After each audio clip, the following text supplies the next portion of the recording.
Hello বন্ধুরা, আজকে বানাবো আলু আর টমেটো ভর্তা। তাই প্রথমে আলুগুলো আর টমেটোগুলো সিদ্ধ করে নিয়েছি, সিদ্ধ করে একটু ম্যাশ করে নিয়েছি। তারপর শুকনো লঙ্কা ভাজি করে নিয়েছি দুটো। এখন একটু লবণ দিয়ে ভালো করে একটু শুকনো লঙ্কাগুলো ভেঙে নেব।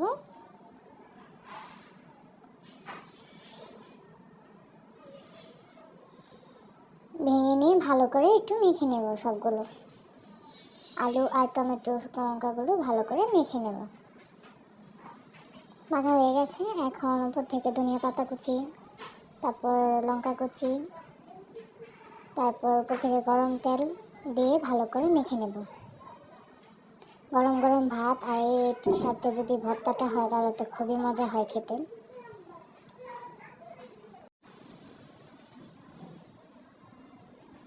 এই তো মাখা হয়ে গেছে, দেখুন কত সুন্দর হয়েছে। এই ভর্তাটা তো গরম গরম ভাতের সাথে পুরাই দারুণ। এই তো রেডি হয়ে গেল আমাদের আলু আর টমেটো ভর্তা।